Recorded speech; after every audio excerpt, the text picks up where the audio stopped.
ay nadiscover po niya yung mga pekeng resibo. Yung pekeng resibo, Mr. Chairman, tama yung kanilang mga serial number. Pero hindi yun naka-assign sa POEA. Naka-assign nyo sa ibang lugar sa buong Pilipinas. At doon nagsimula, Mr. Chairman, yung modus operandi na malamang, Mr. Chairman, hindi lamang mula noong 2015, baka bago pa mag-2015 na na-assign si Mr. Ken Sarmiento, ay meron ng ganitong klase ng pagmamanufacture ng mga pekeng, mga resibo at non-remittances ng mga hiring agency. Mr. Chair, can we recognize? Honorable Fernandez, mabilis lang po. In summary, ang sinasabi ninyo, yung mga binabayad ng mga OFW sa Philhealth na meron silang mga tinatawag na accredited collecting agencies, ang napeke ay 1.6 billion. Mr. Chairman, nagbayad ang OFW. Mr. Chairman, Yeah, Mr. Yes. pwede ba ilagay muna natin siya under oath? Yes, we will do that.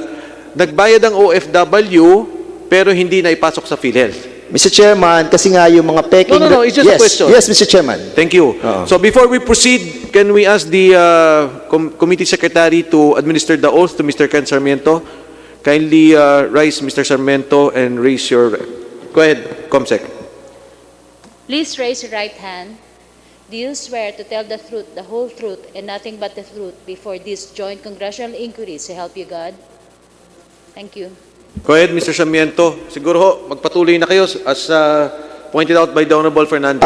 Mr. Sarmiento, can you kindly give us your full name, yung iyong naging trabaho sa Philhealth, at nasaan ka na ngayon, at at the same time, ay briefly, ikwento mo yung na-discover mo at ginawang aksyon para dito sa mga pekeng, resibo at non-remittances ng mga hiring agencies, na mga recruitment agency na hindi na-remit yung pera ng mga OFW. Go ahead, please. Thank you, Your Honorable Chairman. My name is Ken Sarmiento. Dati po akong Senior Auditing System Specialist. Yes, nagsimula po ako sa Philhealth as an internal auditor. And later on, by 2014, na-assign po ako sa POEA OFP Operations Office. It is a specific office of Philhealth that caters. Unahan naming fake receipt noong September 16, 2015. So immediately, what we did is verify po muna namin itong resibo ito to check kung peke po talaga at naging peke nga. And in turn, what we did was to inform my superiors about it, to ask for instructions. Ang cost po ng receipt na yon, 2.4 lang po. Next slide, please.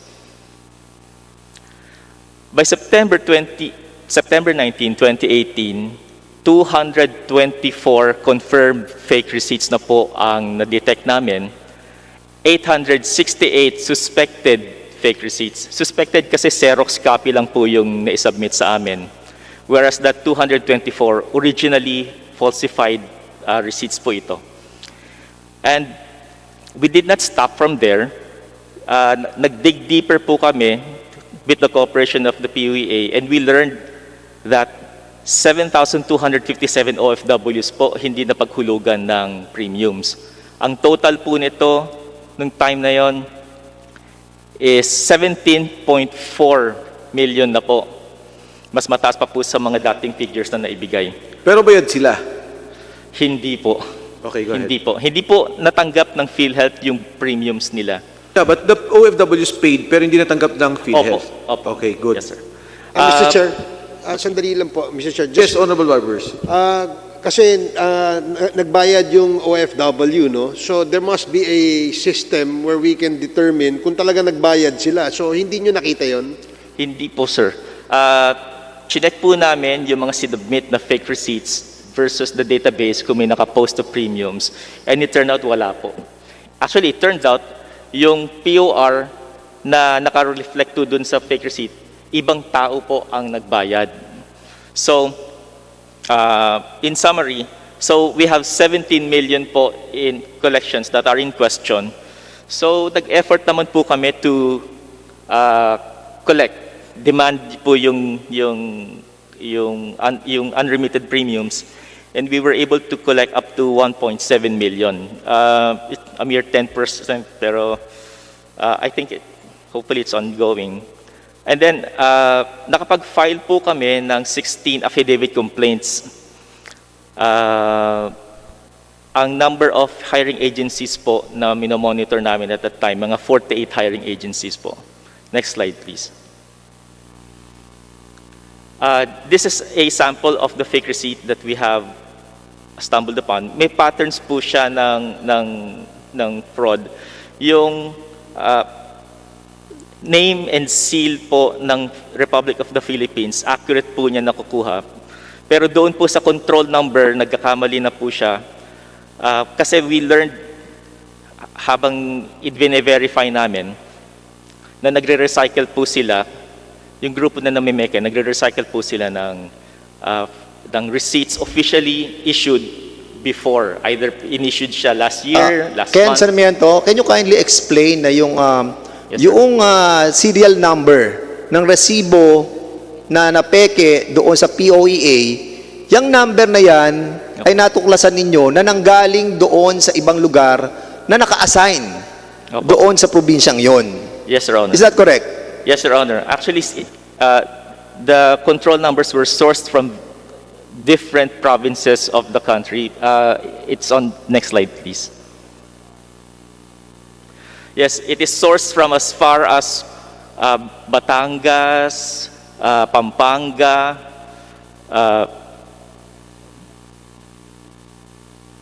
Iligan, and in the course of our fact-finding, we were successful enough to determine kung sino po yung mga persons of interest involved. With the permission of the body, I anonymized po yung mga names and names of the persons of interest and the hiring agency they represented during that Mr. time. Ken, itong mga Yes, parang medyo binura mong mga pangalan na sinasabi natin mga persons of interest, ito po, Mr. Chairman, yung mga tinatawag na mga liaison officer na kumbaga sila po ang inuutusan noong mga recruitment agency para magbayad sa POEA doon po sa ating pong over-the-counter ng Philhealth. Sila po nagdadala ng bultong pera. Yung bultong pera, dinadala ng liaison officer doon, ibinabayad nila po doon sa conduit runner ng Philhealth.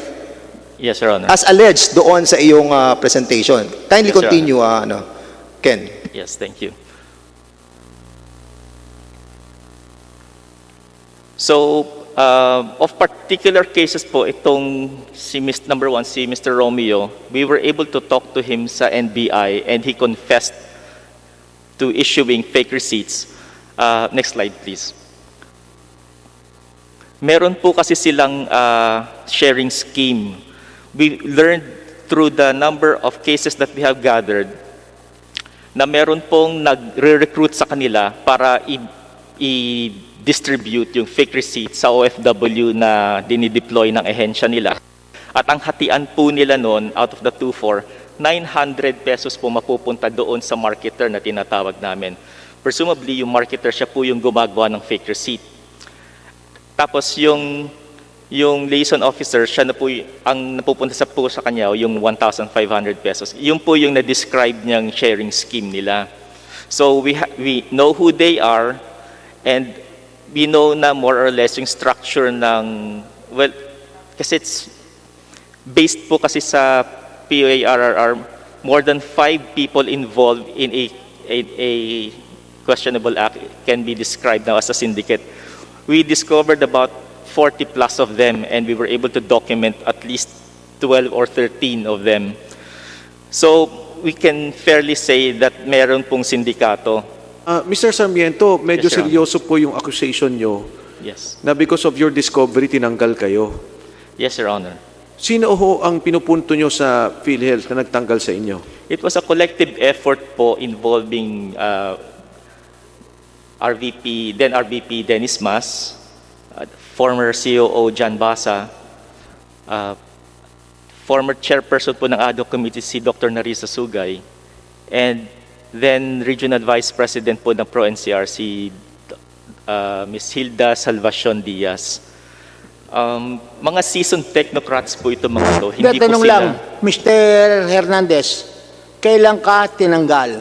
Was there a written termination? And was there any ground for your termination? Clarification lang po. Mr. Chair. Your Honor, if I may. Dr. Mr. Sarmiento, go ahead. Sarmiento. Sorry. Yeah, thank you, Your Honor. I-qualify ko lang po yung termination sa akin. Kasi these are Sen, sabi mo kanina, Opo. you are under oath, tinanggal ka. Opo, opo. Pag tinanggal, alam natin, termination. It is different from resignation. Kaya ang tanong ko, medyo nagbabago na ngayon, tinerminate ka ba o nag-resign ka? I think, Mr. Chairman, si Yes, Mr. Sarmiento was terminated doon sa kanyang position sa POEA. That's why we want to clarify. Yeah, Okay. nalipat siya from POEA, ibinalik siya doon sa NCR. Is that correct?